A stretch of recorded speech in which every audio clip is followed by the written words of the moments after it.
Bonjour à tous et bienvenue sur la chaîne des numériques. Aujourd'hui, on se retrouve pour parler de son, de barre de son et pour parler surtout de la Devialet Dion. C'est parti. Avant d'entrer dans le vif du sujet, quelques petits éléments de contexte.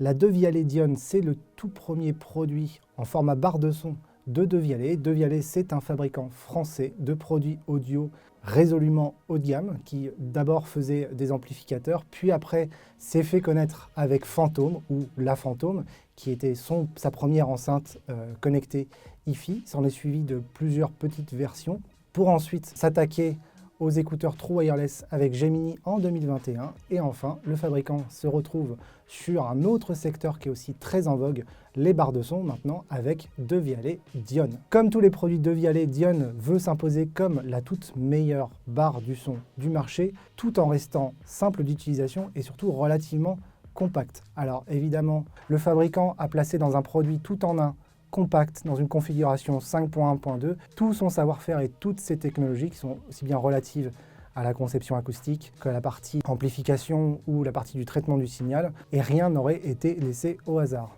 Alors évidemment, qui dit Devialet, qui dit hautes ambitions, dit aussi prix d'exception, parce que voilà, la Devialet Dion, elle est quand même lancée à un prix très élevé de 2190 €, là où habituellement les produits haut de gamme du secteur sont aux alentours de 1000, 1200 €, 1500 € pour les plus chers, exception faite évidemment de l'Ambeo Soundbar de chez Sennheiser qui est quand même facturé un peu plus cher que la Dion, qui n'empêche que ça reste un prix très élevé. La qualité de fabrication est à l'avenant et le niveau de définition est tout simplement irréprochable. Alors, on vous laissera juge de l'esthétique de la barre. C'est vrai qu'elle est un petit peu particulière avec l'orbe centrale qui est bien placée en plein milieu et qui est très visible. En revanche, en termes de, on va dire, de fabrication et de finition, on ne peut quand même pas lui reprocher d'être relativement discrète. On pourra la placer sans trop de problèmes devant un téléviseur sur un meuble. Et en termes de finition aussi, puisque justement il y a quelques petites choses qui ont été à peu près quand même bien pensées. On n'a vraiment que des revêtements mat, donc pas réfléchissants et donc qui ne viendront pas faire office de distraction visuelle quand on regardera la télé. Même si cela est assez répandu, il faut quand même tout de même préciser qu'on peut placer Dion aussi bien sur un meuble que sur un mur. Justement, sa conception acoustique interne et son électronique sont pensées pour adapter le rendu sonore parfaitement, en tout cas le mieux possible, qu'elle soit placée sur un meuble comme sur un mur. Et petit détail justement, la seule chose qu'on devra faire de notre point de vue utilisateur, c'est de faire tourner l'orbe centrale quand elle est en position mur pour qu'on ait vraiment la voix centrale pile en face de nous. Comme on l'a dit, Dion est une barre de son qui veut se faire la plus simple possible d'utilisation. La connectique à l'arrière de la barre de son donc reflète ça. Ça va être plutôt une extension du téléviseur plutôt qu'un hub multimédia des produits du salon. On ne va pas venir tout connecter dessus, on va plutôt venir tout connecter sur le téléviseur. Puis ensuite, la barre de son va juste se charger de reproduire les flux qui lui sont envoyés. À l'arrière de la barre de son, on va donc avoir un port HDMI eARC qui est complété par une entrée numérique Toslink et aussi un port RJ45 pour la connecter au réseau. La barre de son est capable de décoder les flux Dolby, notamment le flux Dolby Atmos pour le son 3D. Le PCM stéréo comme multicanal, en revanche, pas de DTS. En sans fil, Bluetooth et Wi-Fi sont de la partie. Alors là encore, il ne faudra pas vous attendre à une myriade de fonctionnalités connectées, mais l'essentiel est là. On a l'AirPlay 2, notamment pour le streaming audio, et une petite exception quand même pour Spotify Connect qui a son propre protocole et la barre de son est compatible avec ce protocole. En revanche, pas de Chromecast, pas de protocole maison intégré, pas d'intégration native des services de streaming ou des assistants vocaux. On est vraiment sur de la simplicité. Et le streaming local est possible grâce au protocole UPnP. La simplicité, encore une fois, est de rigueur pour la configuration et l'utilisation de la barre au quotidien. Alors pour ce qui est de la configuration, c'est vraiment très simple. On a l'application Devialet qui est là, on a aussi une notice papier, mais on a surtout l'application Devialet qui est là pour la configuration de la barre. Et ça prend, voilà, on a un tutoriel qui est très simple, très intuitif, et ça prend qu'une poignée de minutes. L'interaction au quotidien avec la barre de son se fait aussi de manière très simple, parce qu'on va principalement utiliser la télécommande du téléviseur, notamment pour régler juste simplement le volume d'écoute. On a aussi sur la surface supérieure de la barre de son un panneau tactile avec des contrôles très succincts et juste une LED comme retour visuel. Si vraiment on veut un vrai retour visuel, paramétrer un peu plus la barre de son, là il faudra encore une fois se retourner vers la barre de son Devialet, parce qu'il n'y a pas du tout de télécommande fournie avec la barre de son, si ce n'est la remote de Devialet, mais elle n'est pas fournie et elle coûte particulièrement cher.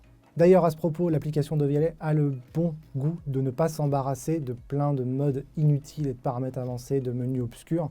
On sent vraiment que tout a été fait pour simplifier et faciliter l'expérience d'utilisation.